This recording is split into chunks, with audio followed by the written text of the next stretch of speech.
Another encounter with Bookasura. The next day, Ambupati was taken aback when Bala said he was going to Navneet uncle's house again. But you said you saw a monster. You were so frightened. Why do you want to go there again? You were right. There is no monster. I'm sure I imagined it. Bala had to convince them there was no monster. Otherwise, they would not let him go. He had to go to Navneet uncle's house. He had promised Bukasara he would bring him 3 books every day. I was tired. I must have dozed off. It must have been a dream. I'm glad you saw sense finally, was Raghu Tata's response. Bala said nothing. He carried his bag. There were just 3 books left now. Even those would be gone today. Then he would be left with none. What would he do then? How would he feed Bukasura?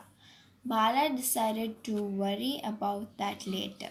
For today, he had 3 books. He had to find a way to get them to Bukasura. Raghu Tata dropped Bala off at Navneet uncle's house. You're here again? Kala auntie looked Bala up and down. I'm feeling fine today. Are you ready to get your hands dirty? Navneet uncle said cheerfully. Bala nodded. Good. Let's get started then. Lots of work to be done. Navneet uncle started off. Remember, not near the well. Kala auntie looked at Bala suspiciously. They spent the next couple of hours digging a compost pit and filling it up with kitchen and garden waste. When they were done, Bala covered it with soil. It was time to meet Bukasura and hand him the books. But Navneet's uncle wanted to clean the fish pond next. Bala tried to do it as quickly as possible. By the time they had finished, it was late. Run off now and find some fruits. Treat yourself to whatever you like, Navneet uncle said. Bala rushed, but not to find fruits for himself. He headed towards the well. It was growing dark. He could hear the frogs and crickets. He ran past the jackfruit, mango, guava, and lemon trees. Finally, he was at the clearing beyond which there were the coconut trees. He had reached the well. Bukasura was waiting outside his cave. You are late. Bukasura sounded subdued, not as ferocious as before.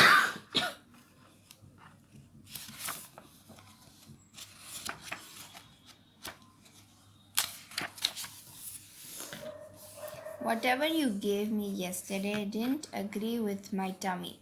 I'm wary of mice and little boys now. Today's fare better be good, Bukasura said. He was definitely milder. He wasn't bearing his fangs. There had been no lightning or thunder either. Bala felt brave. I'm very hungry. Bukasura was drooling. The very hungry caterpillar. Bala said, I'm not a caterpillar. Do you think I am a worm? What do you think I am? Bukasura gnashed his teeth at Bala.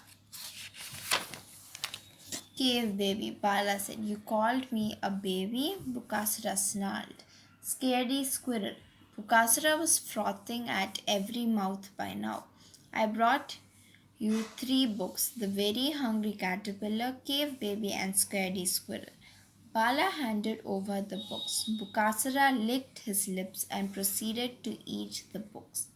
When he was done, he let out a loud belch. Bukasura was back to his vicious old self. That was good. Bring me more such books. No more stories in which little creatures defeat monsters.